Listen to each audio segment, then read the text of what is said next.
Channel. मैं Parul ma'am आज आपके लिए लेके आई हूँ क्लास 11th की केमिस्ट्री। ये केमिस्ट्री हम एकदम स्टार्टिंग से पढ़ेंगे, फर्स्ट चैप्टर से पढ़ने जा रहे हैं। आपको पता ही होगा क्लास 11th का सिलेबस, अगर पता नहीं है तो मैं बताती जाऊँगी। आपको पता है फर्स्ट बुक में से maximum some basic concept, second chapter structure of atom, third, fourth, fifth का हाफ, सिक्स और सेवन, मतलब ऑलमोस्ट फर्स्ट बुक तो पूरी आ रही है, पर सेकेंड बुक में से सिर्फ 3 चैप्टर आ रहे हैं। 3 कौन कौन से? रेडॉक्स, ऑर्गेनिक केमिस्ट्री और हाइड्रोकार्बन। ठीक है, अब आज मैं पूरा हम क्या करेंगे, आपके समर ब्रेक चल रहे हैं, मैंने पूरा क्या नाम है सिलेबस आपका केमिस्ट्री का स्टार्ट करा है स्टार्टिंग से। तो हम लोग फर्स्ट चैप्टर से स्टार्ट करेंगे। फर्स्ट चैप्टर क्या है हमारा? Some basic concept of chemistry. Guys थोड़ा यहाँ पे लाइटिंग का इशू है इसलिए आपको कॉन्सेप्ट ऑफ नहीं दिखाई दे रहा होगा, ठीक है, पर मैं आपको चैप्टर बता रही हूँ। जैसे first chapter of our chemistry class 11th is some basic concepts of chemistry. ठीक है, अब हम ज़्यादा टाइम वेस्ट नहीं करते हैं, तो प्लीज़ सेशन पसंद आए तो please like, subscribe and share. Chapter का नाम क्या है? Some basic concepts of chemistry. अगर चैप्टर का नाम ही ये है कि some basic concepts of chemistry, तो विच मीन्स ये केमिस्ट्री के बेसिक कॉन्सेप्ट्स की बात कर रहे हैं, है ना, केमिस्ट्री की बेसिक कॉन्सेप्ट। पर आपको मैम हम बेसिक कॉन्सेप्ट अभी पढ़ेंगे तो मेन कॉन्सेप्ट कब पढ़ेंगे? बेसिक कॉन्सेप्ट तुम क्लास 9 से पढ़ते आ रहे हैं। आप तो ये मुझे कहोगे ना कि मैम चैप्टर का नाम है some basic concepts of chemistry, but basic concept तुमने क्लास 9 से स्टार्ट कर दिए थे, तो अब यहाँ पे 11th में कौन सा बेसिक कॉन्सेप्ट है? तो आपका मैं ये डाउट क्लियर कर देती हूँ। 11th के जो जो फर्स्ट चैप्टर है, इसकी आधी थ्योरी आपकी 9th से पूरी सेम टू सेम है। बिल्कुल घबराने की जरूरत नहीं है अगर 9th याद नहीं है, तो आज हम धीरे धीरे सब कुछ याद करेंगे। ठीक है, तो some basic concepts of chemistry में पहले तो हम जानेंगे कि केमिस्ट्री एज अ सब्जेक्ट क्या है। इंट्रोडक्शन पढ़ेंगे। आज हम कौन कौन से पॉइंट्स कवर करने वाले हैं? हम इंट्रोडक्शन पढ़ेंगे इस चैप्टर के बारे में। नेचर ऑफ मैटर पढ़ा था ना हमने क्लास 9th में। Law of chemical combination, Dalton's atomic theory, mole concept. अगर एक बार फ्लैशबैक में जाओ तो अच्छे से याद आएगा कि ये सारे टॉपिक 9th के हैं, बस हमें 9th रिवाइज करनी है। इसके अलावा इस चैप्टर में एक और इम्पॉर्टेंट चीज़ है, 2-3 इम्पॉर्टेंट चीज़ एक और है। एक है एम्पेरिकल फॉर्मूला, इस चैप्टर की जान है वो हम नेक्स्ट सेशन में पढ़ेंगे। एम्पेरिकल फॉर्मूला, सेकंड है लिमिटिंग रिएजेंट। ये 2 टॉपिक है इस चैप्टर की जान, जहाँ से इस चैप्टर के क्वेश्चंस आते हैं। And please don't take tension about notes कि मैम नोट्स कैसे बनाए। इस चैप्टर के डिस्क्रिप्शन बॉक्स में हम आपको इस चैप्टर्स के नोट प्रोवाइड करेंगे, बट इसका मतलब ये नहीं कि आप कुछ रीड ना करें, रीड करना ज़रूरी है। नोट्स रीड कर लीजिए तो स्टार्टिंग का कॉन्सेप्ट तो आपका वैसे ही क्लियर हो जाएगा। तो चलिए स्टार्ट करते हैं। पहला है इंट्रोडक्शन। केमिस्ट्री, पहले तो केमिस्ट्री क्या होता है आपको पता है? साइंस की 3 ब्रांच होती है, फिजिक्स, केमिस्ट्री और बायोलॉजी। बायो बॉडी पार्ट्स के बारे में बात करते हैं, मेनली लिविंग ऑर्गेनिज्म के बारे में बात करते हैं। फिजिक्स मैकेनिकल चीज़ों की बात करती है, chemistry is all about chemicals. Okay, so mainly chemistry is all about chemicals. कहने का मतलब है कि हमारी बॉडी में भी केमिकल्स है। केमिकल्स आज कहाँ नहीं है? हमारे ड्रग, मेकअप, परफ्यूम, लाइक हम जो मेडिसिन लेते हैं, हम जो कॉस्मेटिक अप्लाई करते हैं, हम जो पेंट घर में लगाते हैं, जो हम दवाइयाँ खा रहे हैं, यहाँ तक कि जो हम फूड रिएजेंट्स यूज़ करते हैं, वो सारे केमिकल से बने हैं। हमारी एग्रीकल्चर जो हमारा देश को चला रही है, उसकी मिट्टी टेस्टिंग के लिए जब जाती है उसमें केमिकल डाला जाता है। तो कहा जाए मिट्टी से लेकर एकदम एटमॉस्फेयर तक, एटमॉस्फेयर में केमिकल रिएक्शंस हो रहे हैं, तो हर जगह केमिकल्स प्रेजेंट है। और केमिकल्स प्रेजेंट है तो केमिकल्स किससे रिलेट करता है? किस साइंस की ब्रांच से रिलेट करता है? वो साइंस की ब्रांच कौन सी है? केमिस्ट्री। ठीक है, तो केमिस्ट्री मेनली बात करता है किसी चीज़ की स्ट्रक्चर की, किसी चीज़ की कॉम्पोजिशन की, ठीक है, कि वो अंदर से किन चीज़ों से बना है। समझ में आया? बायोलॉजी बात करता है हमारी बॉडी की, तो केमिस्ट्री बात करते हैं कि हमारी बॉडी में कौन से केमिकल्स काम कर रहे हैं। हॉर्मोन्स, केमिकल वो है ना, तो उसकी बात कौन करता है? केमिस्ट्री बात करता है। चलिए, तो इंट्रोडक्शन हो गया। इंट्रोडक्शन में ज़्यादा ये सब मैं आपको बताने में टाइम वेस्ट नहीं करूँगी कि कहाँ कहाँ यूज़ होता है। लाइक ये एग्रीकल्चर में यूज़ होता है आजकल, pesticides, this is also chemicals. तो केमिकल्स हर जगह यूज़ है। हमारा फूड देखा होगा ना, आयुर्वेद आ गया है आजकल नया, एसिड और बेस को साथ मिलाना चाहिए। भाई ये एसिड और बेस क्या है? एक तरह की केमिकल्स है। इसके बारे में बातें कौन कर रहा है? इसके बारे में बातें कौन करते हैं? केमिस्ट्री के अंदर आती है। ठीक है, तो ये था केमिस्ट्री का इंट्रोडक्शन। अब हम पढ़ते हैं some basic concepts of chemistry में। Next topic is nature of matter. Nature of matter से पहले जानो what is matter. Matter what?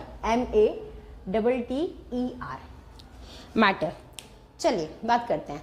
अगर 9th में जाके कुछ याद आया हो तो matter is that substance which has some mass and which occupies some volume और सम स्पेस।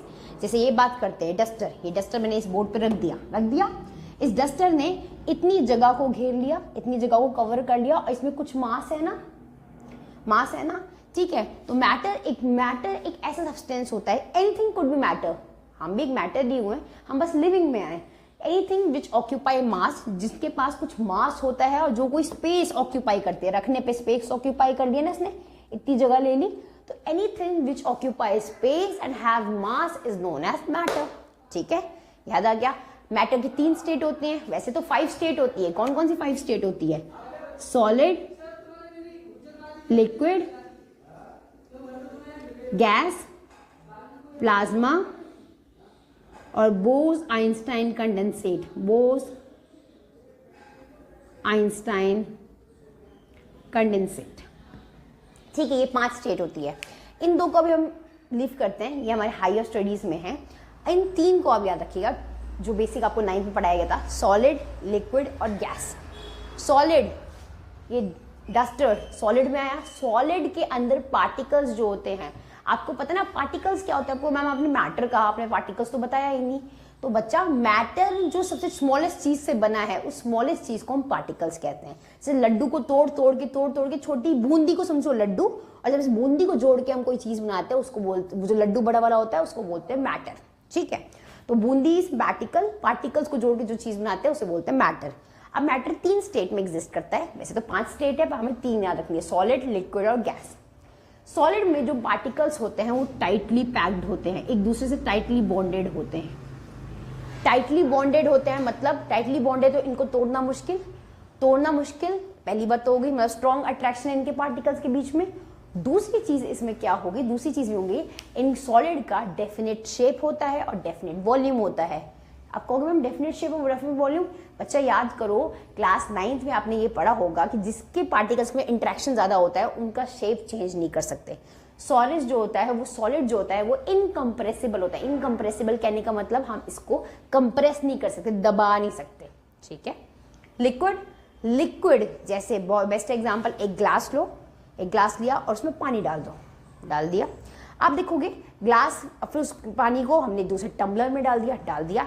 हमने देखा ग्लास ने 2 अलग अलग बर्तनों का शेप ले लिया है, लिक्विड ने 2 अलग अलग बर्तनों का शेप ले लिया है। तो कहने का मतलब है लिक्विड के पार्टिकल के बीच में अट्रैक्शन तो होता है, पर सॉलिड के मुकाबले थोड़ा कम होता है, ये थोड़े दूर होते हैं,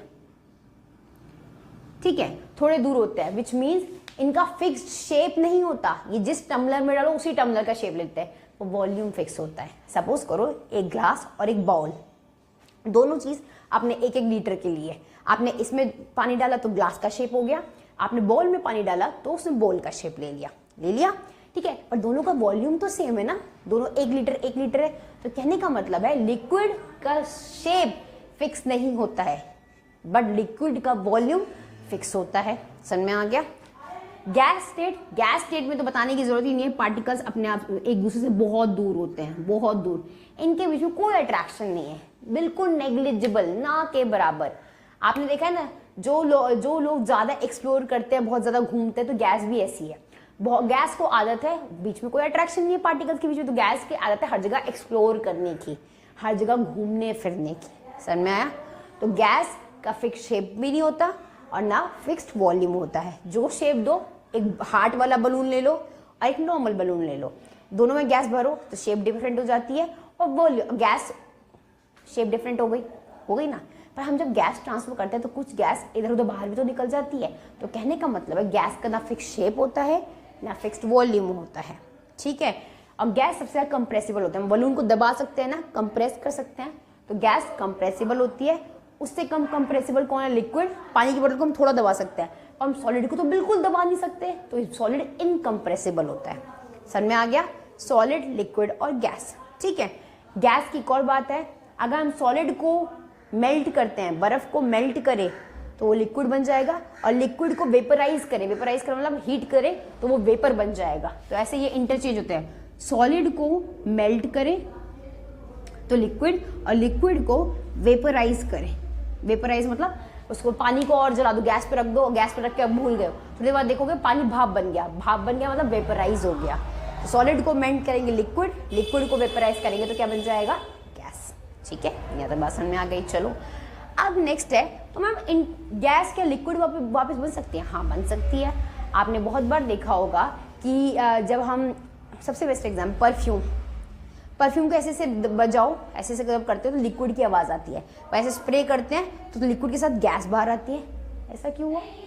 अंदर तो लिक्विड था बट बाहर निकली तो गैस। कहने का मतलब है अगर गैस को हाई प्रेशर पे, अगर गैस को हाई प्रेशर पे और लो टेम्परेचर पे रखा जाए, ये दो कंडीशन से याद रखना।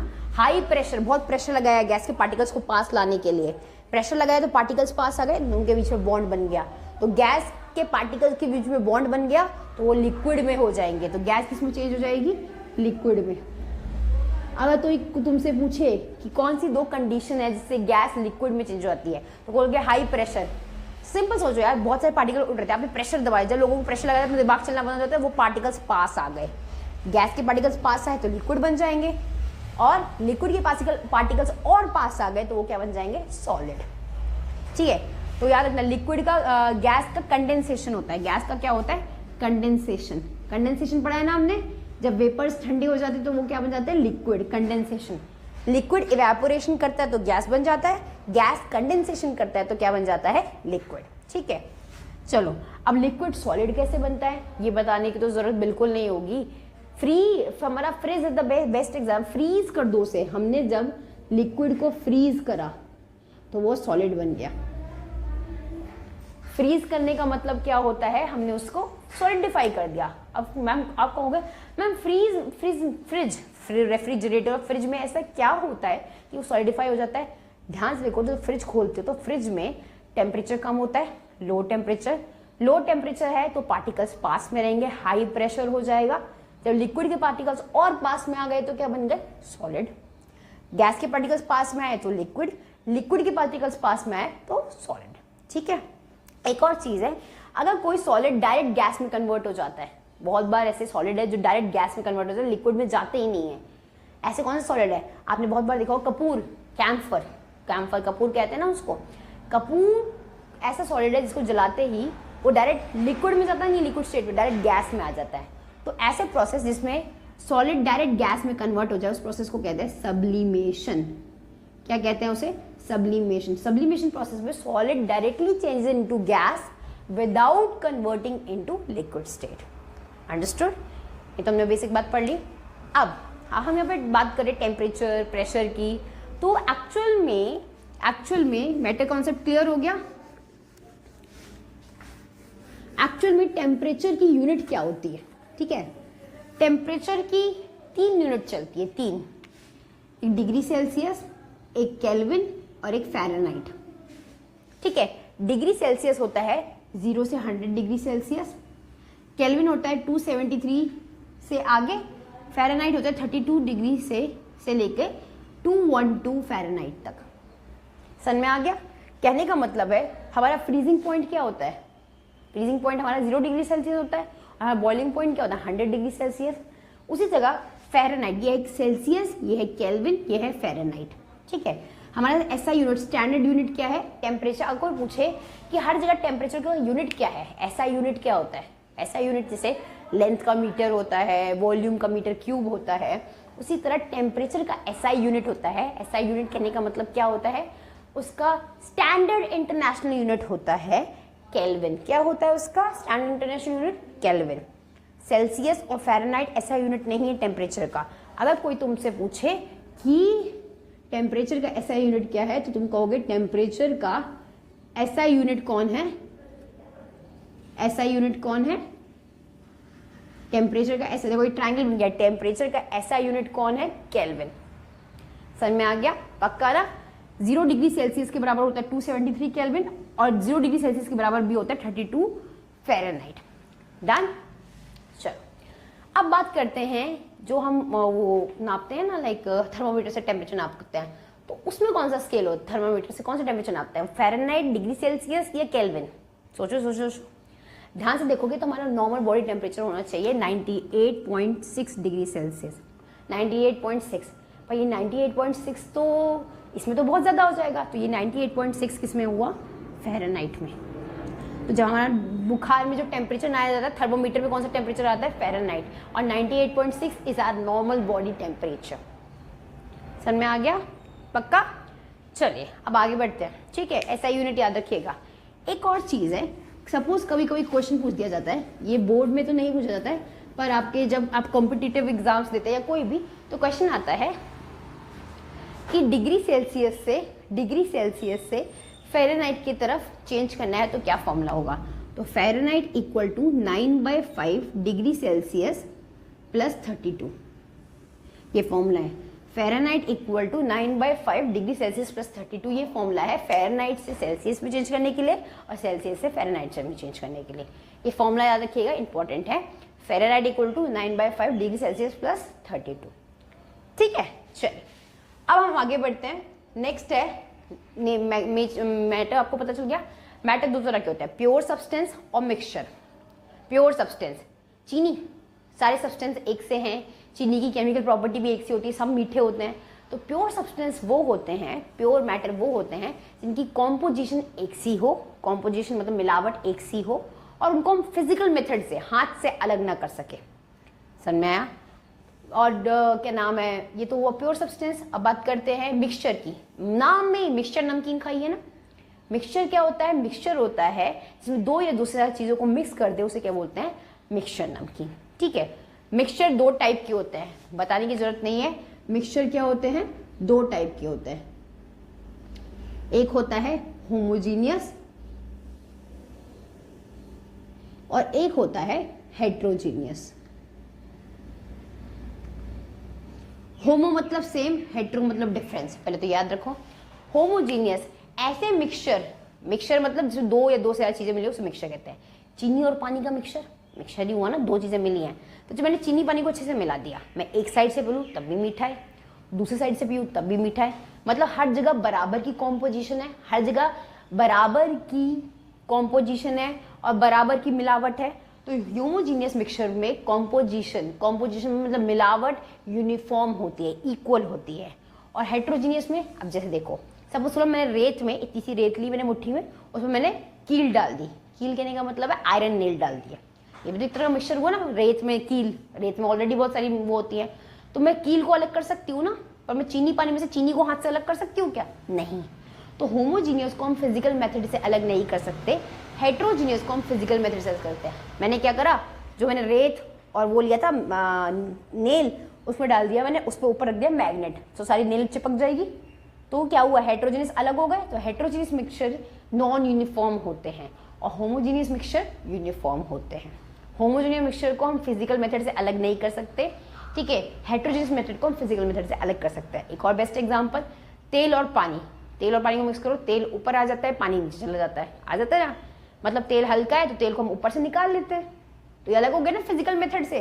तो ये हेट्रोजीनियस हुआ। चॉक वाटर, सैंड वाटर, इतने एग्जाम्पल है। सैंड वाटर में सैंड नीचे बैठ जाती है, ऊपर से पानी निकाल लो।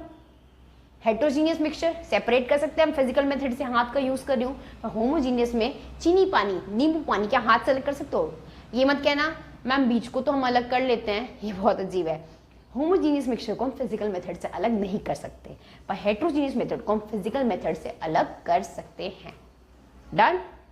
चलिए अब आगे बढ़ते हैं, ठीक है। ये होमोजीनियस हो गया, ये हेट्रोजीनियस हो गया। इसकी यूनिफॉर्म कॉम्पोजिशन होती है, इसकी नॉन यूनिफॉर्म कॉम्पोजिशन होती है।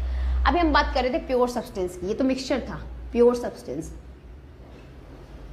प्योर सब्सटेंस मैं टेम्परेचर वाला ये मिक्स कर रही हूँ। डोंट टेक टेंशन, मैं नोट तो किया ही नहीं, सबके नोट्स प्रोवाइड होंगे, तो बिल्कुल टेंशन नहीं की जरूरत है। आप बस अब पढ़ाई पे फोकस करो, ठीक है। नया सेशन स्टार्ट हुआ है, प्योरली हम हर एक टॉपिक कवर करेंगे, तो आराम से पढ़ो। फिर बाद में क्वेश्चंस भी आपको दिए जाएंगे, क्वेश्चन प्रैक्टिस करेंगे, इसलिए आराम से पढ़ना, बिल्कुल घबराने की जरूरत नहीं। आप पढ़ने पे ध्यान दो, आपके नोट्स आपको प्रोवाइड कर दिए जाएंगे, ठीक है। प्योर सब्सटेंस वो होते हैं जिनमें केमिकल प्रॉपर्टी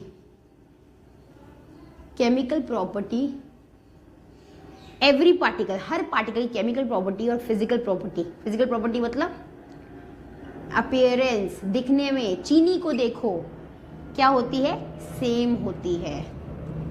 चलो चीनी की बात करते हैं। चीनी की बात करते हैं। तो चीनी जो होता है वो खाने में भी मीठा लगता है, केमिकल प्रॉपर्टी सबकी सेम से है। ऐसा तो नहीं एक खाओ तो तीखा लगेगा, ऐसा तो नहीं है ना, केमिकल प्रॉपर्टी भी सेम है और सबके शेप क्रिस्टल्स जैसे होते हैं। तो प्योर सब्सटेंस वो होते हैं नमक जिसके शेप फिजिकल प्रॉपर्टी एक जैसी हो और केमिकल प्रॉपर्टी एक जैसी हो, जिसको हम फिजिकल मेथड से, फिजिकल मेथड के तुम ये मत ना, हम चीनी को तो हम हाथ से अलग कर सकते हैं, चीनी को किसी और चीज़ से अलग करते हो, चीनी को चीनी में से अलग कर सकते हो क्या? नहीं। तो प्योर सब्सटेंस को हम फिजिकल मेथड से अलग ही कर सकते हैं, ठीक है। अब प्योर सब्सटेंस दो तरह के होते हैं इन केमिस्ट्री वर्ल्ड, एक होता है एलिमेंट्स, ठीक है, और एक होता है कंपाउंड्स। अब कहोगे मैम ये क्या है एलिमेंट्स और कंपाउंड? अरे याद करो 10th में आपने पढ़ा होगा, ऐसे एग्जांपल देखते हैं, ठीक है। एलिमेंट्स और कंपाउंड्स का एग्जांपल है, अभी अपने आप क्लियर हो जाएगा। Elements, compounds. एलिमेंट्स जो एक ही तरह के एटम से बने हो, जैसे H2, O2, N2। H2 दो H एटम से बना है, दोनों तो H ही है ना। O2 दो O एटम से बना है, दोनों तो O ही है ना। N2 दोनों N एटम से बना है, दोनों N ही है। जो एलिमेंट्स होते हैं उसमें कोई नई चीज नहीं बनती। इन H2 को तोड़ेंगे तो H ही तो मिलेगा, कोई नई चीज बनेगी नहीं। O2 को तोड़ेंगे तो O ही तो मिलेगा, कोई नई चीज मिलेगी नहीं। N2 को तोड़ेंगे तो N ही मिलेगा ना, कोई नई चीज मिलेगी नहीं। तो एलिमेंट्स ऐसे प्योर सब्सटेंसेस जिनको तोड़ने पे कोई न्यू चीज नहीं मिलती। कंपाउंड्स की बातें करते हैं। Compounds CO2, H2O। देख रहे हो कंपाउंड्स को, दे दिया ना धोखा कंपाउंड्स ने। तो कंपाउंड्स से अब आपको मैम कंपाउंड्स तो मिक्सचर जैसे दिखाई दे रहे हैं, इसमें दो डिफरेंट एलिमेंट है, नहीं। कंपाउंड्स भी प्योर सब्सटेंस होते हैं। कंपाउंड प्योर सब्सटेंस कहने का मतलब देखो CO2 गैस की बात कर रहे हैं। CO2 गैस बनी पूरी CO2 गैस किससे बनी है? C और O2 से। अब एक तो नहीं कि CO2 गैस में एक ही मॉलिक्यूल है, CO2 गैस में पता नहीं, अगर तुम 10 मिलियन CO2 के मॉलिक्यूल सब में सारे CO2 ही है ना, सारे डिफरेंट तो नहीं है। CO2 गैस पूरी तो CO2 से ही बनी है ना, ऐसा तो नहीं C और O से अलग बनी है। एक पूरा CO2 मिलके एक गैस का मॉलिक्यूल बनाता है, और एक मॉलिक्यूल से तो गैस बनती नहीं है। तो जो कंपाउंड्स होते हैं वो प्योर सब्सटेंस में आते हैं, कहने को वो डिफरेंट एलिमेंट से बने हैं। H2O पानी, क्या पानी बस एक H और O से नहीं बनता, पूरे H2O से पानी बनता है। कहने का मतलब है अगर ये पानी में 10 पानी के मॉलिक्यूल है तो 10 H2O है, कोई डिफरेंट नहीं है ना। तो इसलिए जब वो अलग था H2 और O2 जब अलग था तब उनकी प्रॉपर्टी अलग थी, पर जैसे वो H2O बन गए तो उनकी प्रॉपर्टी सेम हो गई। H2 और O2 अलग अलग एलिमेंट्स थे, पर कंबाइन करके क्या बन गए? कंपाउंड। एलिमेंट्स भी प्योर सब्सटेंस होते हैं, कंपाउंड्स भी प्योर सब्सटेंस होते हैं। कंपाउंड जो होता है उसकी प्रॉपर्टी और जिस कॉन्स्टिट्यूएंट एटम से, जिस एटम से वो मिलके बने हैं, उनकी प्रॉपर्टी डिफरेंट होती है। H की अपनी खुद की आइडेंटिटी है, O की अपनी खुद की आइडेंटिटी है, पर जब H और O आपस में मिलेंगे तो जो H2O बना लेंगे उसको H2O को H2 और O2 की आइडेंटिटी से मतलब नहीं है, H2O का खुद से मतलब है, पानी से मतलब है। समझ में आ गया? ऐसे याद रखना। तो कंपाउंड भी प्योर सब्सटेंस होते हैं, याद रखना ये बात। चलो अब हम आगे बढ़ते हैं। अब हमने नेचर ऑफ सब्सटेंस तो पढ़ लिया, अब हम आगे पढ़ते हैं लॉ ऑफ केमिकल कॉम्बिनेशन।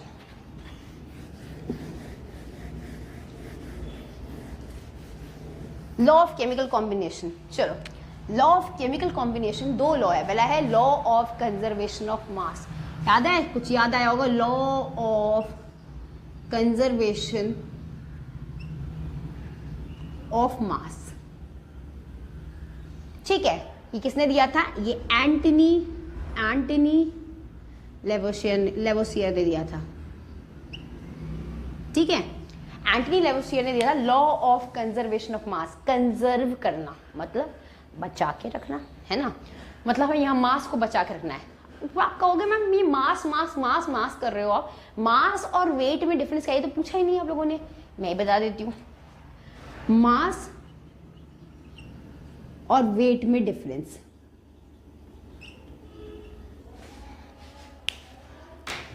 ये चीज है, ठीक है। इस मैटर में कितने पार्टिकल भरे हुए हैं, इस मैटर के अंदर कितने पार्टिकल भरे हुए हैं, वो इसका मास है। पर ग्रेविटी जिससे, ग्रेविटी अब जब सपोज करो इस मैटर को मैं ऐसे छोड़ूंगी, मैंने कैच कर लिया ना, ग्रेविटी जिस फोर्स से इसे नीचे खींच रही है वो इसका वेट होगा। तो ग्रेविटी जिस फोर्स से नीचे खींचती है वो होता है वेट, और मास क्या होता है? इस मैटर में एक्चुअल कितने पार्टिकल्स भरे हैं उसे इसका मास कहते हैं। तो सोच के देखो, अगर ये पार्टिकल मून पे रख दूं, मतलब अगर ये मैटर डस्टर मून पे रख दूं, चाहे डस्टर अर्थ पे रख दूं, अंदर के पार्टिकल तो सेम रहेंगे ना, अंदर के पार्टिकल सेम रहेंगे, मतलब मास कभी चेंज नहीं होता है, वेट चेंज होता है। बिकॉज वेट किस पे डिपेंड करता है? वेट डिपेंड करता है ग्रेविटी पे। किस पे डिपेंड करता है? ग्रेविटी पे। तो कहने का मतलब है कि अगर ग्रेविटी नहीं है तो वेट जीरो, और ग्रेविटी है तो ग्रेविटी जितनी जिस फोर्स से खींचेगी वही वेट होगा। तो वेट चेंज करता है, इसलिए मास चेंज नहीं करता। इसलिए मून पे इंसानों का वेट जीरो हो जाता है। क्यों? क्योंकि ग्रेविटी है ही नहीं मून पे, इसलिए। और मास चेंज नहीं होता because mass is the number of particles in the body. Body चाहे इधर चली जाए, चाहे बॉडी मून पे चली जाए, सन पे चली जाए, चाहे अर्थ पे चली जाए, अंदर के पार्टिकल्स तो अंदर ही रहेंगे ना। तो mass remains same, wait change होता रहता है डिपेंड ऑन ग्रेविटी। ठीक है, मास क्लियर हो गया। तो चलिए अब बात करते हैं law of conservation of mass की।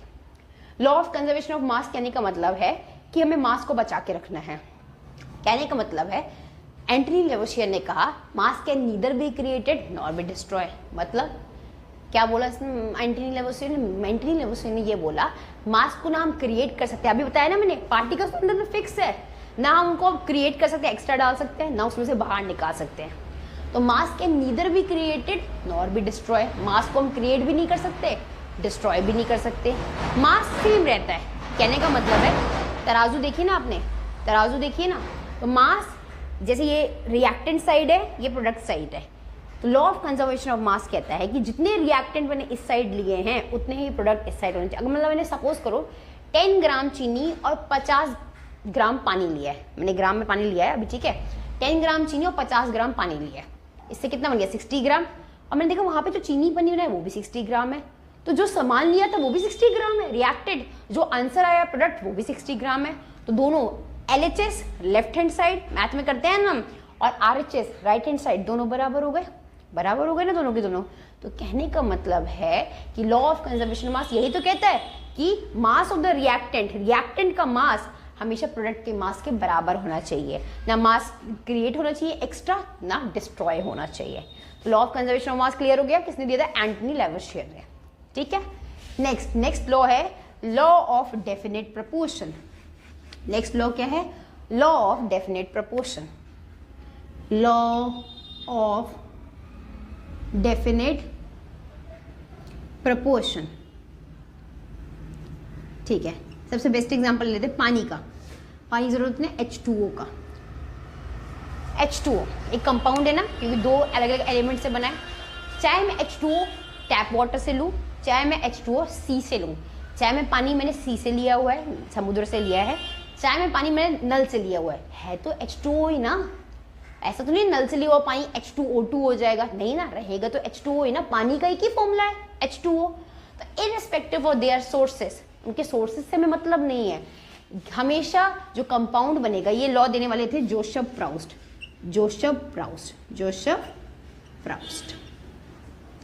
ये लॉ किसने दिया? जोसेफ प्राउस्ट ने कहा कि चाहे कंपाउंड का सोर्स कुछ भी सोर्स हो, वो हमेशा उसके अंदर के एलिमेंट एक फिक्स रेशियो में कंबाइन करेंगे। एलिमेंट हमेशा फिक्स रहेंगे। पानी को बनाने के लिए हमेशा दो इंसान चाहिए, वो दो एलिमेंट कौन से हैं? H2 + O2, और इन दोनों का एक फिक्स रेशियो है, 1:8 का फिक्स रेशियो है। ठीक है, तो याद रखना लॉ ऑफ डेफिनेट प्रोपोर्शन यही बोलता है, जो कि जोसेफ प्राउस्ट ने दिया था, कि कंपाउंड का सोर्स कुछ भी हो, उसमें कंबाइन, उसमें जो एलिमेंट्स यूज हुए हैं, जिन एलिमेंट्स ने मिलके उसे बनाया है, वो एलिमेंट्स हमेशा सेम रहेंगे, चाहे कुछ भी सोर्स हो। H2O को बनाने वाले हमेशा दो बंदे रहेंगे, H2 और O2, कोई और नहीं आएगा H2 को बनाने के लिए, और हमेशा एक फिक्स रेशियो में कंबाइन करेंगे। ये क्या है? Law of constant proportion by mass. और इसे किसने दिया? जोसेफ प्राउस्ट ने। ठीक है, चलिए अब आगे बढ़ते हैं। यहाँ पे हमारे लॉ ऑफ केमिकल कॉम्बिनेशन खत्म होते हैं। नेक्स्ट है डाल्टन की atomic theory. Dalton's atomic theory, इससे पहले एटम जान लेते हैं। जैसे पूरी बॉडी को बनाने के लिए सबसे स्मॉलेस्ट यूनिट क्या चाहिए होता है? सेल। सब छोड़ो, घर को बनाने के लिए सबसे बेसिक चीज पहले एक ईंट की नींव डलती है, ईट इज ब्रिक। उसी तरह पूरी बॉडी को बनाने के लिए सबसे पहले हमने पढ़ा है ना चैप्टर में, स्कूल में बायोलॉजी में आपने पढ़ा होगा कि एक सेल से पूरी न्यू बॉर्न बेबी बनता है। तो सबसे पहले क्या आता है? एक सेल आता है। वही सेल मल्टीप्लाई होकर पूरा बेबी बन जाता है। तो सेल है सबसे बेसिक यूनिट लिविंग ऑर्गेनिज्म का। तो नॉन लिविंग का क्या है? नॉन लिविंग का है एटम। नॉन लिविंग का क्या है? Atom. Atom is the basic unit of all non living thing या ऑफ ऑल मैटर। मैटर मतलब जितनी भी नॉन लिविंग थिंग है उसका बेसिक पॉइंट जिसको हम नेकेड आई से नहीं देख सकते। सेल को भी हम नेकेड आई से नहीं देख सकते ना, तो एटम को भी हम अपने नेकेड आई से नहीं देख सकते।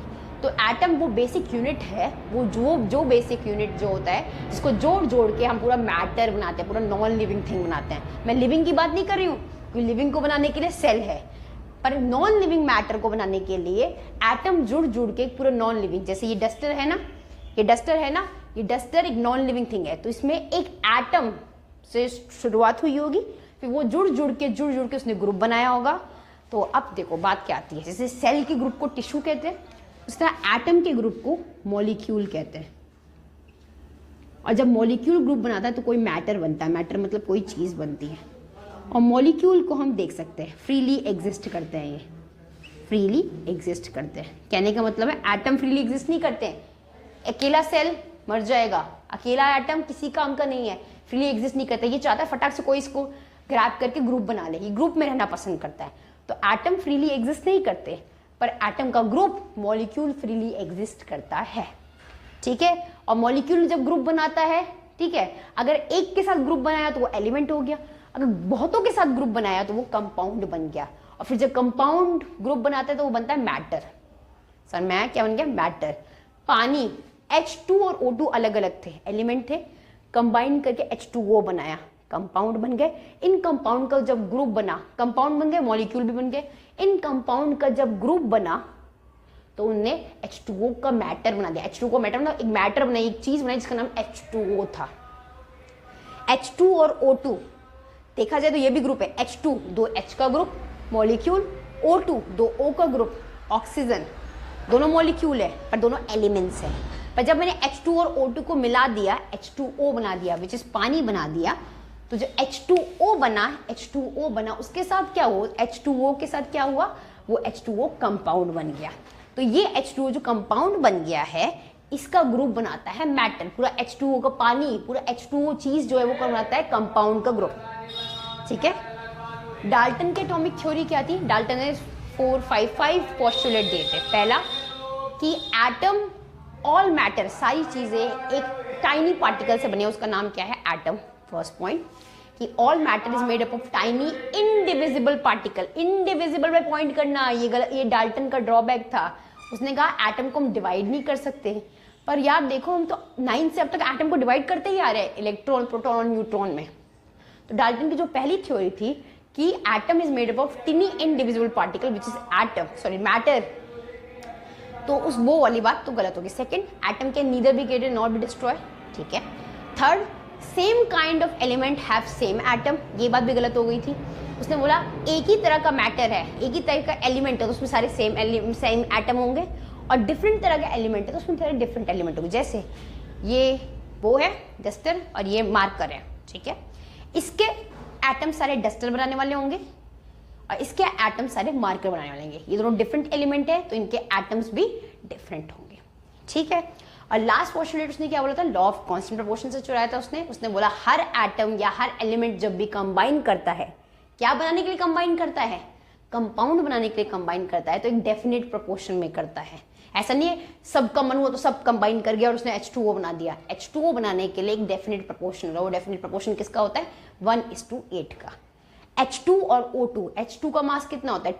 एक H का मास कितना होता है हमारे पास? 1, और H2 का मास कितना हुआ? 2। O2 का मास कितना होता है? 60, तो 2:16 कैंसिल करो, क्या आया? 1:8। ये है वो प्रोपोर्शन जिसमें हमेशा H2 और O2 कंबाइन करते हैं। H2 और O2 इन दोनों प्रोपोर्शन में 1:8 के प्रोपोर्शन में H2 और O2 कंबाइन करता है। क्या देने के लिए? H2O देने के लिए। H2 प्लस O2 हमेशा 1:8 के रेशियो में कंबाइन करते हैं H2O देने के लिए। ये लास्ट पोस्टुलेट था।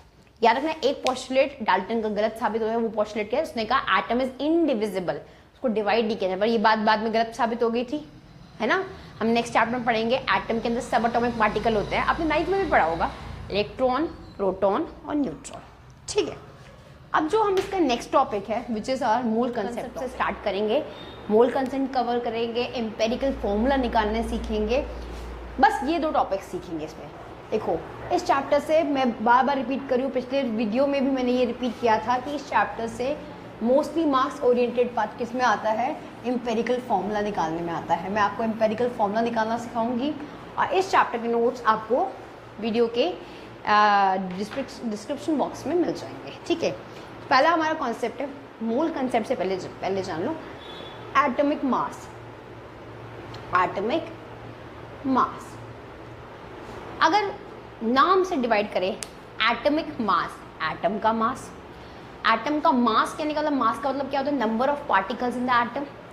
अब नंबर ऑफ पार्टिकल्स, कौन सा पार्टिकल्स की हम बात कर रहे हैं, इलेक्ट्रॉन की बात कर रहे हैं, प्रोटॉन की बात कर रहे हैं या न्यूट्रॉन की बात कर रहे हैं। तो मैं आपको बताती हूँ कि हम एटॉमिक मास बेसिकली न्यूक्लियस के अंदर रहने वाले न्यूट्रॉन प्लस प्रोटॉन की बात करता है, इसे हम न्यूक्लियॉन्स कहते हैं। इन दोनों को मिला के हम क्या कहते हैं, न्यूक्लियॉन्स। एटॉमिक मास को इलेक्ट्रॉन से कोई मतलब नहीं है, बिकॉज इलेक्ट्रॉन का मास होता है नेग्लिजिबल, ना के बराबर। तो एक एटॉमिक मास, एटम का मास बनता है मेनली न्यूक्लियस में रहने वाले लोगों से, और न्यूक्लियस में कौन 2 रहते हैं, न्यूट्रॉन्स एंड प्रोटॉन्स। जब न्यूट्रॉन्स और प्रोटॉन्स को हम ऐड करते हैं तो पूरे एटम का मास बनता है। मतलब हम कह सकते हैं एटॉमिक मास को हम A से डिनोट करते हैं and it is equal to N plus P। What is N? N is number of neutrons and P number of protons। यहाँ तक क्लियर है। ये तो था लाइक कैलकुलेशन करने के लिए, बट इन केस इस चैप्टर में हमें डेफिनेशन कुछ और ही दी है। इस चैप्टर में डेफिनेशन है 1 AMU equal to 1/12 of carbon C12। ठीक है, 1 AMU is 1 atomic mass unit equal to एक कार्बन। हमने एक्चुअली साइंटिस्ट ने स्टैंडर्ड कार्बन को मान लिया था और कार्बन का मास कितना है, 12। एक कार्बन के एटम, एक C12 का, एक C12 मतलब एक कार्बन के एटम का 1/12 कर दो, वो एक एटॉमिक मास यूनिट के बराबर होता है। ये डेफिनेशन है, समझ में नहीं आई होगी। ये definition at 1 atomic mass unit का मतलब होता है 1/12 of the 1 atom of carbon 12। Carbon 12 का एक एटम, कार्बन के एक एटम का 1/12वां हिस्सा कर दो, 1/12 पार्ट कर दो, मतलब 12 हिस्से में से एक पार्ट उठा लो, जो एक पार्ट का मास होगा वो 1 एटॉमिक मास यूनिट के बराबर होगा। ये डेफिनेशन है, जस्ट डेफिनेशन। ठीक है, पर एक्चुअल कैलकुलेशन में हम क्या करते हैं, ये इस चैप्टर में कैलकुलेशन नहीं है। एटॉमिक मास, एटम का मास उसके न्यूक्लियस के अंदर होता है, और एटम के न्यूक्लियस के अंदर 2 लोग होते हैं। वो 2 लोग कौन कौन है, न्यूट्रॉन्स और प्रोटॉन्स। जब हम न्यूट्रॉन्स और प्रोटॉन्स को ऐड करते हैं तो पूरे एटम का मास बनता है। अब आप कहोगे मैम इलेक्ट्रॉन्स की बात आप क्यों नहीं कर रहे हो, क्योंकि बच्चे इलेक्ट्रॉन जो होते हैं वो एटॉमिक मास में उनका कोई कंट्रीब्यूशन नहीं है, उनका खुद का मास इतना कम होता है, एटम के मास में क्या कंट्रीब्यूशन देंगे। अंडरस्टूड। चलिए अब नेक्स्ट टॉपिक होता है एटम के ग्रुप का मास।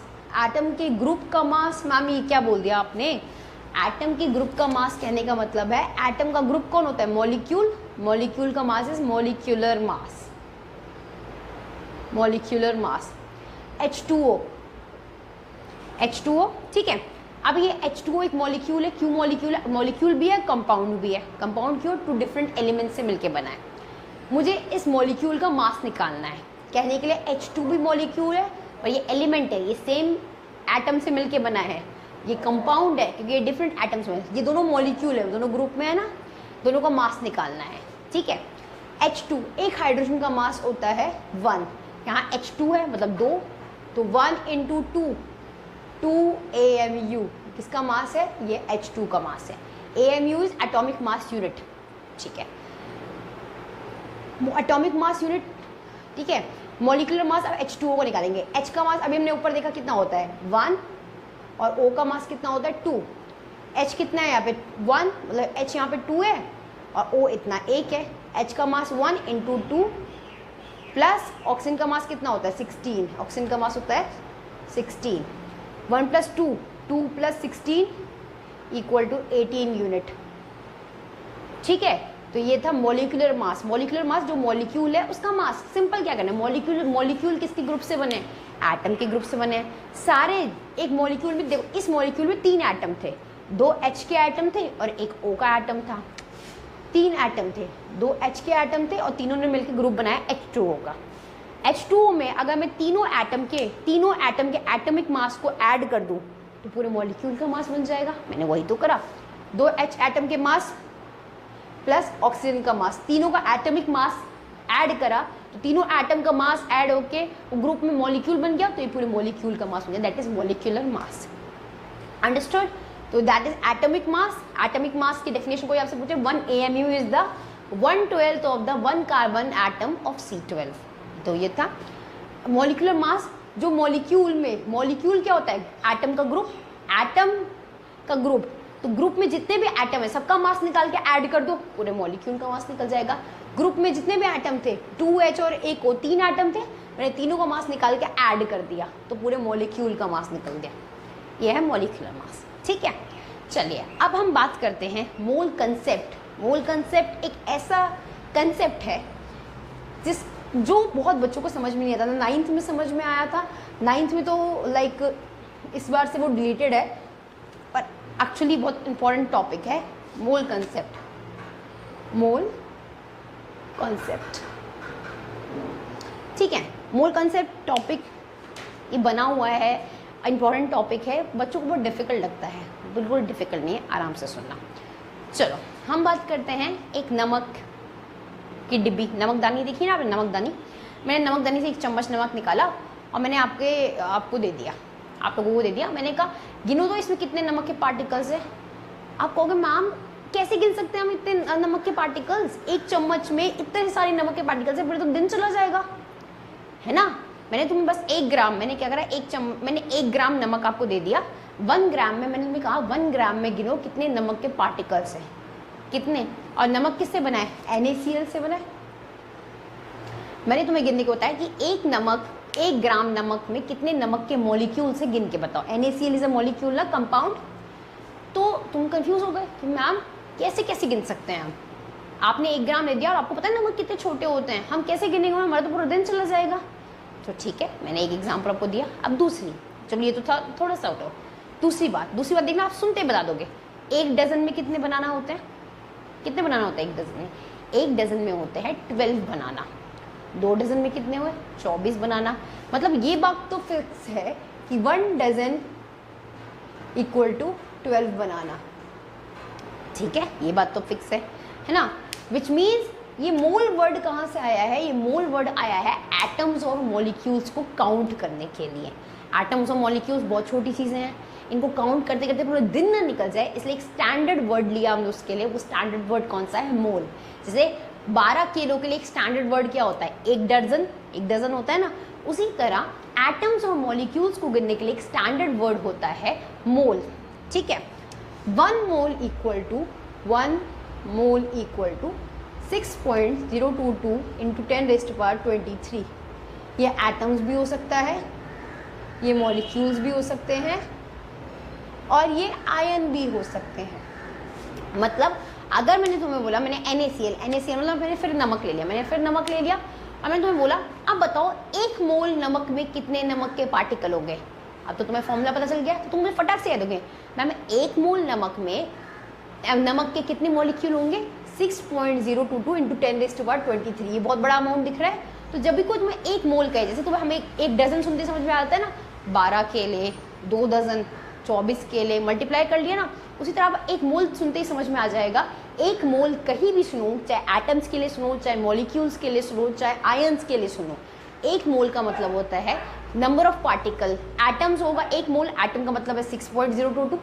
1 मोल मॉलिक्यूल का मतलब भी है 6.022 इंटू 10⁻23 और 1 मोल आयंस का मतलब भी सेम है 6.022 इंटू 10⁻23। समझ में आ गया। ये जो नंबर दिख रहा है ना, ये इसे बोलते हैं अवोगाद्रो नंबर। अवोगाद्रो नंबर ऐसे डिनोट करते हैं हम Na से। याद रखना ये वर्ड। इस नंबर को क्या बोलते हैं, अवोगाद्रो नंबर, और इसको डिनोट किससे करते हैं हम, Na से। चलो अब वो कहोगे मैम मतलब मोल, मतलब समझ में आया ना, मोल एटम्स का एक स्टैंडर्ड पॉइंट है उन्हें गिनने का, एटम मॉलिक्यूल का एक स्टैंडर्ड पॉइंट है, ठीक है। तो मतलब एक मोल, अगर मैं तुमसे बोलूँ कि एक मोल नमक के नमक छोड़ो, नमक बहुत हो गया, एक मोल चीनी किससे बनती है? ग्लूकोज का फॉर्मूला क्या होता है? C6H12O6। एक ग्लूकोज का फॉर्मूला क्या होता है? C6H12O6। ये फॉर्मूला होता है ना। अगर मैं तुमसे बोलूँ पूरे चीनी में कितने ग्लूकोज है, एक मोल, पूरी छोड़ो, एक मोल चीनी में कितने ग्लूकोज है, तो तुम कहोगे मैम ये तो बहुत सिंपल है, एक मोल का मतलब होता है 6.02 10⁻23। तो एक मोल ग्लूकोज में चेक कितने ग्लूकोज के फॉर्म में कितने मॉलिक्यूल होंगे? 6.02 10⁻23। चाहे एटम्स हो, चाहे मॉलिक्यूल्स हो, चाहे क्या हो, आयंस हो। 1 मोल का मतलब होता है 6.022 into 10⁻23, which is a Avogadro number and which is denoted by N, capital N, with a subscript A. A is for Avogadro number. Done? चलो ये बात तो क्लियर हो गई। अब हम बात करते हैं, ये मोल याद रखना, मोल, ठीक है। 2 मोल होता तो यहाँ हम 2 मल्टीप्लाई कर देते, 3 मोल होता तो 3 मल्टीप्लाई कर देते, नंबर ऑफ पार्टिकल्स निकल जाते। अब क्वेश्चन आता है कि सपोज करो हमें 4 ग्राम दिया हुआ है, मोल नहीं बताया है, क्वेश्चन आया है सपोज करो मेरे पास ऑक्सीजन गैस है, इसको मैं रब कर देती हूँ, ठीक है। क्वेश्चन ये आया है, सपोज करो मेरे पास ऑक्सीजन गैस है, ऑक्सीजन गैस कितनी है मेरे पास? ऑक्सीजन गैस है मेरे पास सपोज करो 16 इंटू ऑक्सीजन गैस एक का 16 होता है, 2 का कितना हुआ? 16 इंटू 2 32 ग्राम। क्वेश्चन ये आया है कि मेरे पास 32 ग्राम ऑक्सीजन गैस है। अब बताओ 32 ग्राम में कितने पार्टिकल्स होंगे? मोल नहीं दिया है मुझे ग्राम दिया हुआ है, और वो भी ग्राम कितना दिया हुआ है? ऑक्सीजन का एक्चुअल मास दिया हुआ है। तो एक बात याद रखना, एक एटम और मॉलिक्यूल का जो एक्चुअल मास होता है, जो उसका एक्चुअल मास होता है, जो हम कैलकुलेट करके निकालते हैं या जो क्वेश्चन में दिया होता है, इसको हम मोलर मास कहते हैं। एटम का एटॉमिक मास, मॉलिक्यूल का मॉलिक्यूलर मास। तो एक एटम मॉलिक्यूल का जो एक्चुअल मास होता है उतने ही उसके पास मतलब उतना ही इक्वल टू अवोगाद्रो नंबर होता है, विच मीन्स हम कह सकते हैं atomic mass of oxygen atom, atomic O2 है ना, तो एटॉमिक मास की जगह क्या हो जाएगा? मॉलिक्यूलर मास, बिकॉज O2 है group. Molecular mass oxygen atom is 32 gram. Atomic mass क्या होता है? एटॉमिक मास होता है ऑक्सीजन एटम का 16 ग्राम। तो मॉलिक्यूल का मास कितना हो गया? 16 इंटू 2 32 ग्राम हो गया। और मैंने अभी बताया तुम लोगों को कि जितना एटम, एक एटम का जितना एक्चुअल एटॉमिक मास होता है उतने वो अवोगाद्रो नंबर के बराबर होता है। और एक मॉलिक्यूल का जितना एक्चुअल मॉलिक्यूलर मास होता है, तो ऑक्सीजन मॉलिक्यूल O2 मॉलिक्यूल का एक्चुअल मॉलिक्यूलर मास क्या है? 32 ग्राम। तो 32 ग्राम में 1 मोल के बराबर, विच मीन्स 6.022 इंटू 10⁻23 होगा। समझ में आ गया? मतलब अगर मैं कहूँ कि 32 ग्राम ऑक्सीजन में कितने पार्टिकल्स होंगे, तो तुम कहोगे मैम 32 ग्राम तो एक्चुअल मास है ना ऑक्सीजन का, एक्चुअल मॉलिक्यूलर मास है। 32 ग्राम में जितने 1 मोल में पार्टिकल होते हैं उतना ही होगा, विच इज अवोगाद्रो नंबर। क्या तक बात समझ में आई? विच मीन्स हम कह सकते हैं कि एटम का एक्चुअल एटॉमिक मास भी अवोगाद्रो नंबर के बराबर होगा, विच मीन्स 1 मोल के बराबर होगा। और एक मॉलिक्यूल का कैलकुलेटेड मॉलिक्यूलर मास, अभी हमने मॉलिक्यूल H2O का मास निकाला था ना 18 ग्राम। तो सब छोड़ो, एक एग्जाम्पल एक और ले लेते हैं।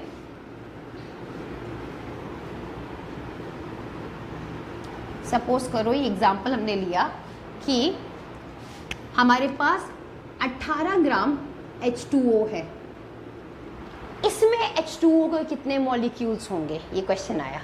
आपको पता है ना, अभी हमने H2O का मास कैलकुलेट कर लेते हैं, हमें आंसर मिल जाएगा। H2O का मास कितना होता है? H का मास कितना होता है? 1 इंटू 2 प्लस O का मास कितना होता है? 16। आंसर तो आया 18U। ये भी 18 ग्राम है। ये ग्राम एटॉमिक मास से G लग गया, ये एटॉमिक मास से U लग गया, ठीक है। मास तो सेम है, मास सेम है, मतलब ये तो पानी का एक्चुअल मास है। तो मॉलिक्यूल का जो एक्चुअल मास होता है वो उसमें अवोगाद्रो नंबर के बराबर ही पार्टिकल्स होते हैं, विच मीन्स ये 18 ग्राम में कितने पार्टिकल्स होंगे? जितना हमारा अवोगाद्रो नंबर है 6.022 into 10⁻23, which is our Avogadro number. Understood? So एक एटम का एटॉमिक मास एक 1 मोल के बराबर होता है, और 1 मोल किसके बराबर होता है? एवोगाड्रो नंबर के बराबर होता है। एक मॉलिक्यूल का मॉलिक्यूलर मास एक्चुअल वाला 1 मोल के बराबर होता है, और 1 मोल किसके बराबर होता है? मॉलिक्यूलर मास के बराबर होता है। समझ में आ गया? ठीक है, एक बात ये बात याद रखना। ओके, चलिए अब हम मोल कंसेप्ट से आगे बढ़ते हैं, which is our new topic, which is percentage में हमें मास निकालना है। मास किस में निकालना है? हमें परसेंटेज में निकालना है। आई होप आपको मोल कंसेप्ट क्लियर हो गया होगा। If you face any doubt, मैं न्यूमेरिकल भी सॉल्व करवाऊंगी, ठीक है? तो आप जस्ट मुझे बता सकते हैं, ठीक है? चलो अब हम बात करते हैं किसकी? अब हम बात करते हैं उसकी, लाइक परसेंटेज मास की, परसेंटेज मास की, ठीक है? परसेंटेज मास की बात करते हैं। सपोज करो मुझे NaCl का, NaCl में देखना है Na कितने परसेंटेज बाय मास है और Cl कितने परसेंटेज बाय मास है, ना मास का परसेंटेज निकालना है। इन सिंपल वर्ड्स उल्टा जाओ, मास का परसेंटेज निकालना है। तो NaCl में 2 इंसान है, एक Na है और एक Cl है। क्लियर है? पहले NaCl का कंबाइंड मास निकालते हैं, मॉलिक्यूलर मास। कंबाइंड कैसे निकालेंगे? Na का मास कितना होता है? 23, Cl का मास कितना होता है? 35.5। आपको कि मैम आपको तो वैल्यू याद है, आपको भी धीरे धीरे याद हो जाएगी, टेंशन मत लो। 23.30 मैं ये पहले क्या कर रही हूँ? पहले मैं पूरे NaCl का पूरा मॉलिक्यूलर मास निकाल रही हूँ। 35.5 प्लस 23, 5.5382, 58.5, ठीक है? 58.5 ये तो पूरे NaCl का मास निकल गया। अब हमें लिखना है इस 58.5 में के मास में, ये मास है ना हमारा U, मास में Na कितना परसेंट है Na, और Cl कितना परसेंट है, मतलब हमें परसेंटेज बाय मास देखना है। अब पहले Na की बात कर लेते हैं। Na का मास कितना है? 23 ऊपर रखो, ओवरऑल मास जो आया था वो नीचे रखो। अभी पहले Na की परसेंटेज निकाल रहे हैं, और परसेंटेज निकालने के लिए हमेशा क्या मल्टीप्लाई करते हैं हम? 100। तो यहाँ वैल्यू आ जाएगी एक परसेंटेज में, ठीक है? फिर Cl के लिए भी सेम करना है। Cl का निकालना है कि पूरे फॉर्मूले में Cl कितना परसेंट है, तो उसका एक्चुअल मास Cl का ऊपर रखो, विच इज़ 35.5। पूरे मॉलिक्यूल का मास नीचे रखो, विच इज़ 58.5 इंटू 100, क्योंकि परसेंटेज में करना है। दोनों आंसर आपके परसेंटेज में आ जाएंगे। इससे हम परसेंटेज बाय मास, ये आंसर्स आप मुझे खुद निकाल के दिखाएंगे और बताएंगे क्या आंसर्स आएगा, ठीक है? तो परसेंटेज बाय मास निकालने के लिए क्या करते हैं? जो मॉलिक्यूल दिया है पहले उसका होल मास निकाल लो, निकाल लिया मॉलिक्यूलर मास। फिर उस मॉलिक्यूल में चेक करना है कि जितने भी एलिमेंट थे, जितने भी एटम थे, उनका कितना परसेंटेज है, कितना शेयर है पूरी कंपनी में अलग अलग एटम का कितना शेयर बनता है। तो पहले मैंने Na का शेयर चेक करा। पूरी कंपनी में Na का मास था, Na का वजन था 23, मुझे उसका परसेंटेज निकालना है, तो मैंने क्या मल्टीप्लाई कर दिया? 100, तो मास आ जाएगा। अब मुझे देखना है दूसरे वाले बंदे का Cl का कितना परसेंटेज है पूरी कंपनी में।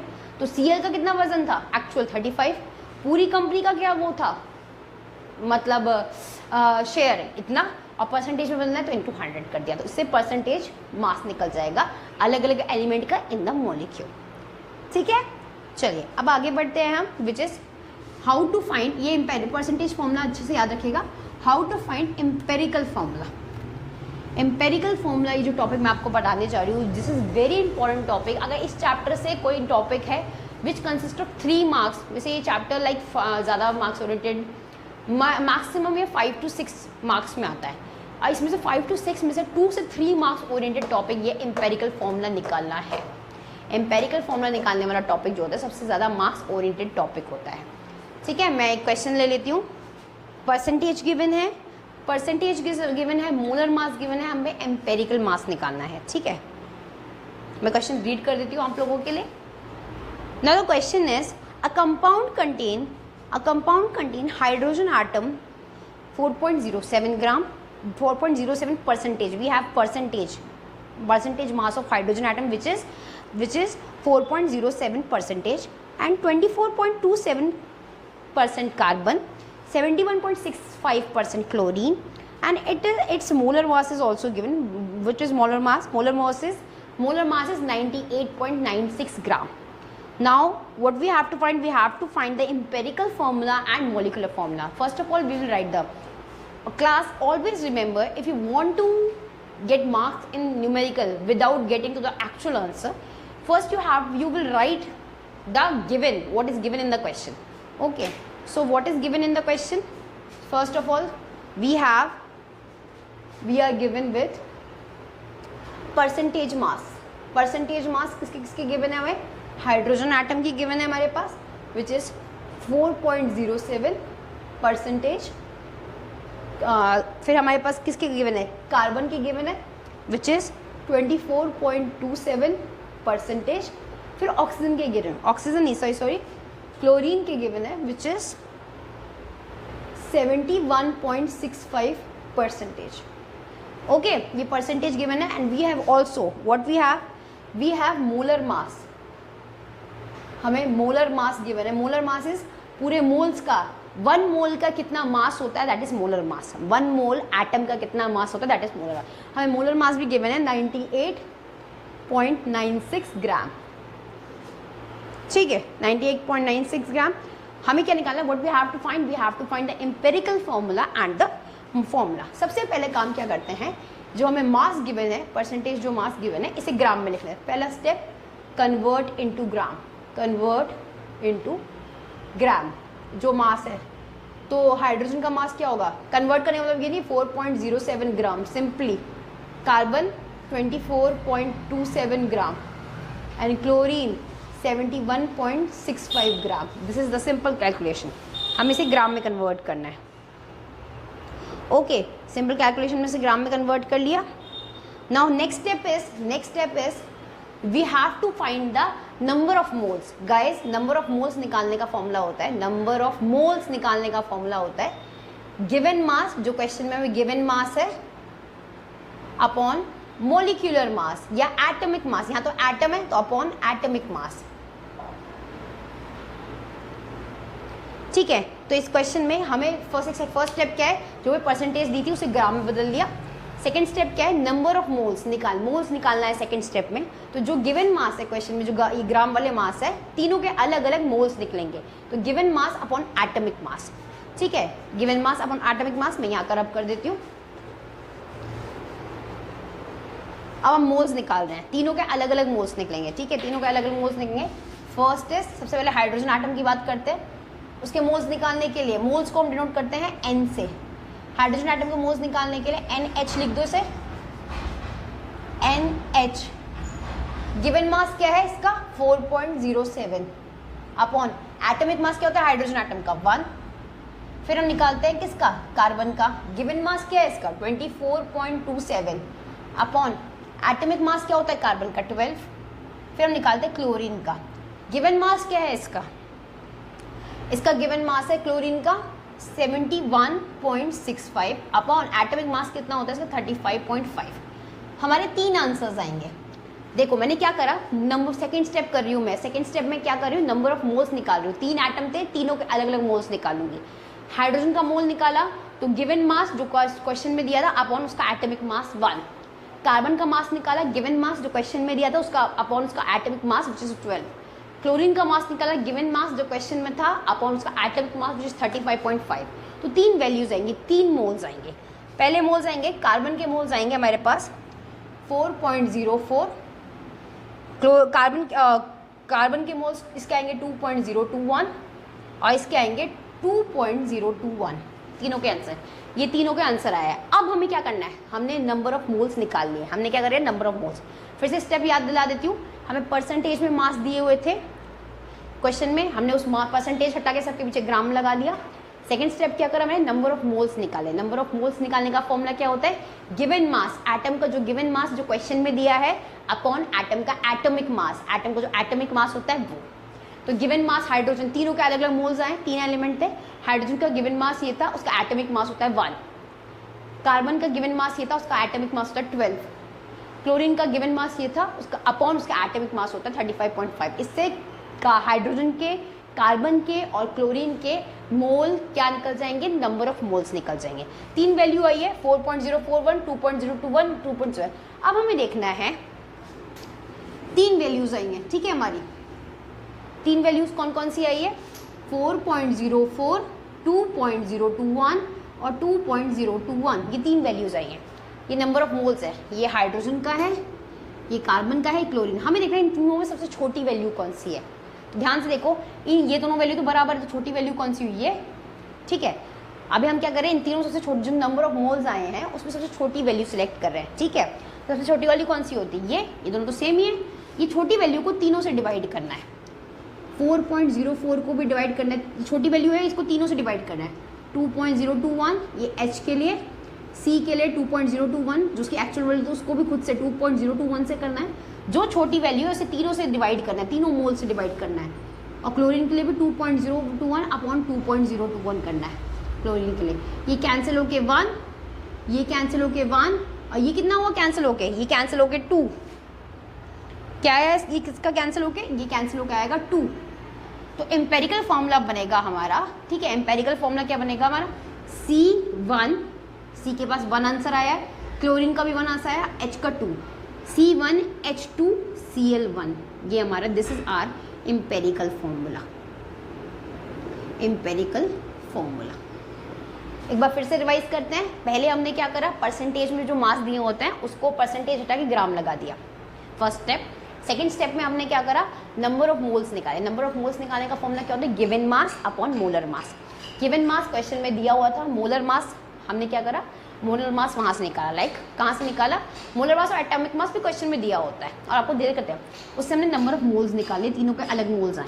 तीनों की मोल्स जो आए नंबर ऑफ मोल्स, उसमें उनको देखना सबसे छोटी वैल्यू कौन सी है। सबसे छोटी वैल्यू कौन सी थी, ये वाली। ये भी छोटी थी पर दोनों सेम ही है। इस छोटी वैल्यू को तीनों से डिवाइड करना है, तीनों जो मोल्स आए उससे डिवाइड करना है। डिवाइड करा तो क्या आंसर आया, हाइड्रोजन का 2, कार्बन का 1, Cl का 1। ये जो दिख रहा है यही एम्पेरिकल फॉर्मूला बनाने के लिए कोफिशिएंट मिल गया आपको। बस कार्बन 1, हाइड्रोजन 2 आंसर आया था, हाइड्रोजन 2, Cl1, CH2 फॉर्मूला क्या बना, CH2Cl। This is our empirical formula. Empirical formula निकल गया, एम्पेरिकल फॉर्मूला। अब लास्ट जो नेक्स्ट हमें निकालना है, क्वेश्चन क्या था, नेक्स्ट हमें निकालना है मॉलिक्यूलर फॉर्मूला। तो मॉलिक्यूलर फॉर्मूला निकालने के लिए होता है एम्पेरिकल फॉर्मूला जो तुम्हारा आया है ना, विच इज क्या एम्पेरिकल फॉर्मूला आया, CH2Cl। इसका एम्पेरिकल मास निकाल लो। एम्पेरिकल मास क्या है, जो भी फॉर्मूला है इसका मास निकाल लो। फॉर्मूले का मास कैसे निकालेंगे, फॉर्मूले में जो जो दिया है, कार्बन, 2 हाइड्रोजन और 1 क्लोरीन, इन सब के एटॉमिक मास निकाल के ऐड कर देंगे तो एम्पेरिकल फॉर्मूला का मास आ जाएगा। कि नेक्स्ट स्टेप क्या कर रही हूँ मैं, एम्पेरिकल फॉर्मूला, एम्पेरिकल मास निकाल रही हूँ। मास कैसे आया, जो फॉर्मूले में जो है, कौन कौन है फॉर्मूले में, कार्बन, 2 हाइड्रोजन और 1 क्लोरीन, ठीक है। ये तीनों मिलके, ये तीनों, इन तीनों के मास निकाले। कार्बन का मास कितना होता है, निकाला 12, ठीक है। मैं यहाँ लिख देती हूँ, कार्बन का 12 प्लस हाइड्रोजन कितने हैं 2, 2 × 1 प्लस क्लोरीन कितना है 1, 35.5। तो इसका मास क्या आएगा हमारा, मास आएगा इसका हमारा 49.48 ग्राम। ये क्या आया, ये एम्पेरिकल मास आया। मैं आप कहोगे मैम ये क्यों निकाल रहे हैं, बच्चा एम्पेरिकल फॉर्मूला निकाल दिया, क्वेश्चन का एक पार्ट सॉल्व हो गया, पर हमें मॉलिक्यूलर फॉर्मूला भी तो निकालना है ना। तो मॉलिक्यूलर फॉर्मूला निकालने के लिए हमें क्या निकालना होता है, एम्पेरिकल मास निकालना होता है। अब मोल्स का फॉर्मूला क्या होता है, given mass upon molar mass. ये मोल्स का फॉर्मूला होता है, मैं इसको यहाँ लिख देती हूँ। यहाँ तक आपको समझ में आ गया, ठीक है। मोल्स का फॉर्मूला क्या होता है, N = given mass. Given mass मतलब जो मोलर मास गिवन है upon molar mass, so given mass upon empirical मास। एम्पेरिकल मास, एम्पेरिकल मास। और ये गिवन मास में मोलर मास की बात हो रही है, मोलर मास। क्वेश्चन में मोलर मास गिवन था ना, मोलर मास कितना क्वेश्चन में गिवन है, मोलर मास हमें गिवन है क्वेश्चन में 98.6 हमें मोलर मास गिवन है। 98.6 हमें मोलर मास, ये हमारे मोलर मास क्वेश्चन में गिवन था। एम्पेरिकल मास अभी हमने निकाला 49.48। जब हम इसे सॉल्व करेंगे तो सॉल्व करके आंसर आएगा 2 विच इज़ N। और एम्पेरिकल फॉर्मूला निकालने का मतलब होता है मल्टीप्लाई एम्पेरिकल फॉर्मूला। जो एम्पेरिकल फॉर्मूला आपका आया है विच इज दिस, इसको n से मल्टीप्लाई कर देना है। n is what, n is molar मास का फॉर्मूला। ये जो n ये होल नंबर आया है 2, हमने n कैसे निकाला, मोलर मास क्वेश्चन में जो गिवन था, एम्पेरिकल मास निकाल के n निकाल लिया, ठीक है। अभी जो n निकाला है, इस n से ये जो वैल्यू आई है, इस n को आपको एम्पेरिकल फॉर्मूला में मल्टीप्लाई कर, जो एम्पेरिकल फॉर्मूला था CH2Cl इसमें मल्टीप्लाई कर दो, तो N into empirical formula which means N into CH2Cl, तो N की वैल्यू क्या है हमारी 2, ऊपर से आई है ना, तो 2 को C से मल्टीप्लाई करेंगे तो क्या होगा C2, H2 से 2 को मल्टीप्लाई करेंगे तो 2 2 जा 4 H4, और Cl में 1 है नीचे, तो 1 को 2 से मल्टीप्लाई Cl2, तो हमारा मॉलिक्यूलर फॉर्मूला ये बन गया। समझ में आ गया? तो ये था हमारा फॉर्मूला। अब हम एक बार स्टेप्स रिवाइज कर लेते हैं, ठीक है। स्टेप्स क्या थे, हमें एम्पेरिकल फॉर्मूला निकालना था। क्वेश्चन में हमें परसेंटेज गिवन थी, मास परसेंटेज गिवन थी, और क्वेश्चन में हमें मोलर मास गिवन था। हाइड्रोजन, कार्बन और क्लोरीन के 3 परसेंटेज मास दिए हुए थे। पहला स्टेप मैंने क्या करा, परसेंटेज मास में से परसेंटेज हटा के पीछे ग्राम लगा दिया, फर्स्ट स्टेप खत्म।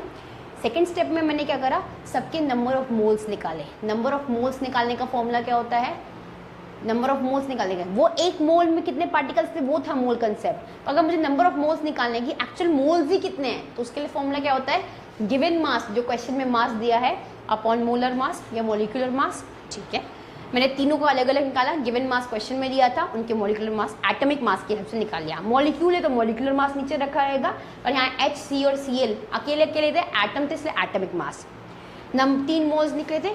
3 मोल्स में मैंने देखा सबसे छोटी वैल्यू कौन सी है, सबसे छोटी वैल्यू सिलेक्ट करी, उस छोटी वैल्यू को तीनों मोल्स से डिवाइड कर दिया।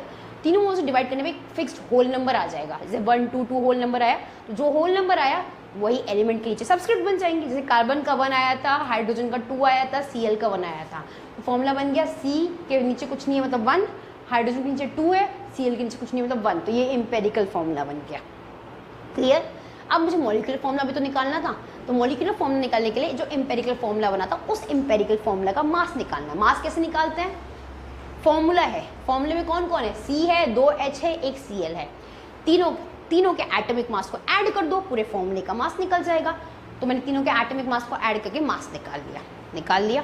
उसके बाद मैंने क्या करा, उसके बाद मैंने निकाला मोल्स निकालने के लिए, मोलर मास क्वेश्चन में गिवन था हमें, एम्पेरिकल मास हमने अभी निकाल लिया, पुट करके मैंने N निकाल लिया। अब इस N का काम क्या है, N का काम है ये N जो होल नंबर 2 आया है, इसको एम्पेरिकल फॉर्मूले से मल्टीप्लाई कर दो। मतलब 2 आया था, 2 को मैंने एम्पेरिकल फॉर्मूले से मल्टीप्लाई किया, CH2Cl, C के फुट में कुछ नहीं है मतलब 1, तो 1 2 जा 2, H के फुट में पैरों में 2 है मतलब 2 2 जा 4, H4 हो जाएगा। Cl के पैरों में कुछ नहीं है मतलब 1, तो 1 2 जा 2, तो ये फॉर्मूला बन गया, मॉलिक्यूलर फॉर्मूला ये बन गया और एम्पेरिकल फॉर्मूला ये बन गया। दैट्स ऑल, ईजी था। स्टार्टिंग में थोड़ी कैलकुलेशन आराम से करना, होल नंबर की तरफ जाना है हमें पता है, फॉर्मूला पॉइंट में नहीं हो सकता। कभी फॉर्मूला देखा H0.2 नहीं, H2, तो होल नंबर की तरफ जाना है हमें, ठीक है। एम्पेरिकल फॉर्मूला वाला ये पार्ट बहुत इंपॉर्टेंट है, इसके क्वेश्चन आप जितने ज़्यादा से ज़्यादा प्रैक्टिस करोगे उतना ज़्यादा अच्छा है। समझ में आ गया? तो क्वेश्चन ज़्यादा से ज़्यादा प्रैक्टिस करो, अच्छे से क्वेश्चंस करो, ठीक है। और क्वेश्चंस सॉल्व करोगे 5-6 क्वेश्चन, आपको समझ में आएगा, ठीक है। तो अच्छे से इस क्वेश्चंस को ख़त्म करो। और जो नेक्स्ट टॉपिक है, लास्ट टॉपिक इसका मतलब लिमिटिंग रिएजेंट्स, स्टोइचियोमेट्री, वो मैं आपको उसके नोट्स बता दूँगा। लिमिटिंग रिएजेंट्स के बारे में भी मैं आपको नेक्स्ट उसमें बताऊँगी, ओके। उसके अलावा कोई डाउट और कोई क्वेरी हो तो आप कमेंट बॉक्स में मुझे लिख सकते हैं। वीडियो पसंद आए तो please like, subscribe and share ज़रूर करिए। Thank you and have a nice day.